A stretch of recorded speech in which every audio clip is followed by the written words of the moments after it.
All right, folks, welcome back to the show, and I'm very happy to say hello and have you say hello to a longtime friend, the chairman of the New York State Conservative Party, Michael Long. Good to see you. Good to see you, Steve. Great. It's been a while. It's been too long. Okay. Been a long time. We've been talking extensively about this. Dick Morris broke it on Newsmax, and it's really something that we all need to be aware of. It's the attempt by some states. I think there are 9 states on board right now. New York just signed up, District of Columbia, to commit their Electoral College delegates to vote for the winner of the popular vote in the next presidential election. Now, this seems to me to be a circumvention of the Constitution. It seems to me to be some backdoor ploy to help the Democratic candidate get in. And then I get talking to my great staff today, and they say Michael Long thinks that this could help the Republican Party or conservatives in the long run if we ever elected the president, if I have the story straight, by popular vote as opposed to the Electoral College. Explain. Here's how I feel about it. Let me shrink it down to you may be right. Go New ahead. York and California. Yeah. Yes. Nobody campaigns there anymore for president. All the presidential elections, the last 2 at least, have been all about electing a president in 10 or less states. Right. Nobody campaigns in Oklahoma because they know it's going to be Republican and there's no Republican needs to go there. They go there for money.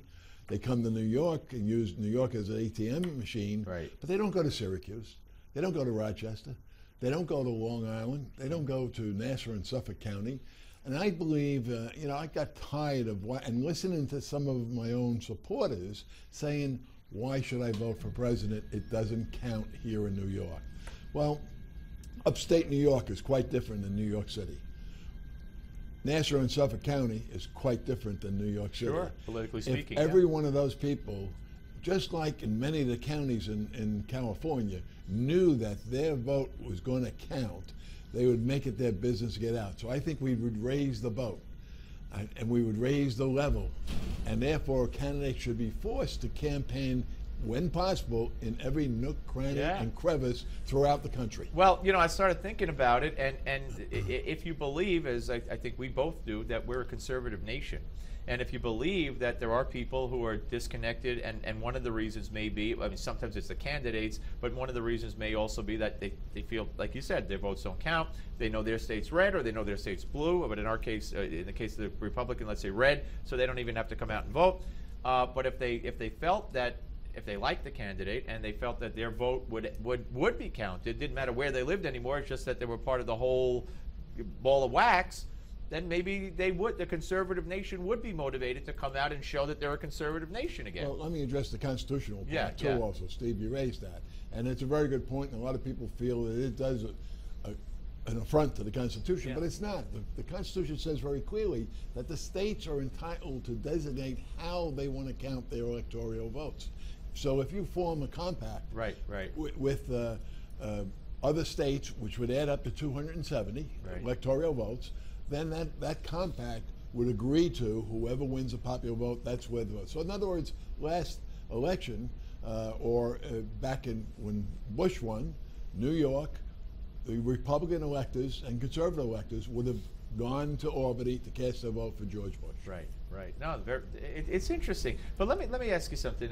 We have a map up of the country, and people could take a look at that right now. But there will be a court challenge to this. I've talked to people, and it's inevitable that there will be a court challenge. What if it's what until the whole country goes that way, until and if the whole country goes that way, whether it's state by state or whether it's through a constitutional amendment. Right now you're cherry picking. You're having a few states, a handful of. How will that affect things? We don't need a constitutional convention for this. All we need is enough states that add up to 270 electoral college votes to agree to enter into a compact. When I say enter into the compact, it can be broken any given time. Any state could leave that compact and decide if they wanted their state to count the votes by proportional representation or by congressional votes, or winner take all. Right now we have winner take all in most states, not in all states. Right, now there were a handful where they split it by percentage. Because it's winner take all, I believe that certainly the conservative Republican candidates just don't come to New York. If they came to New York, you would see a whole different turnout. New York is not a totally blue state. Right. So the fact that Governor Cuomo has signed on to this, you think that'll make them have to campaign here? Well, it's not done yet. If they get to 270. We have to get to 270, yeah. and that's quite a ways off. But you're a proponent of the way this is being done. I mean, I don't think the people have a clue. The people don't. I mean, the people haven't voted this on referendum. This is being done while they sleep, in effect. I was never a believer in this system of the national popular vote movement until I guess I went through the last 2 presidential elections, and I've been around long enough to tell you that presidential candidates used to come here and campaign. Right. They don't even come and go to the local firehouse. They don't. They come here, they pick up the checks, they go to one of the clubs, one of the hotels. Because it's predetermined. Out. Yeah, it's one of the 42 or so predetermined states. They do the same thing in California, and what happens is we now have presidential elections that are just aimed at 10 states or less. All right, so how long That's do you not feel? healthy. How do you feel that this will get the, in your opinion, the needed electoral vote number? My hope is, it will happen. That's why, and I think by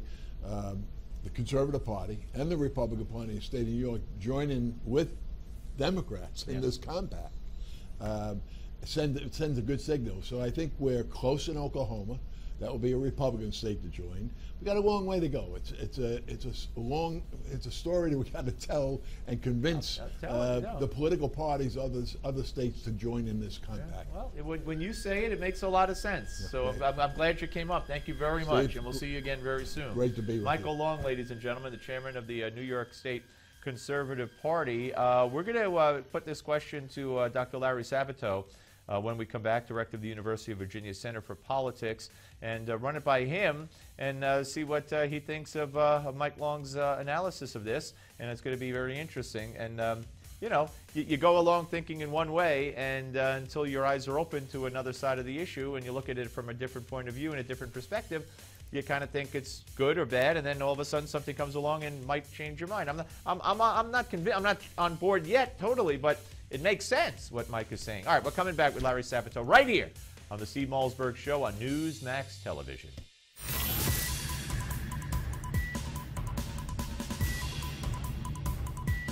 We don't just talk about the news, we talk to those making news. This is the Steve Malzberg Show.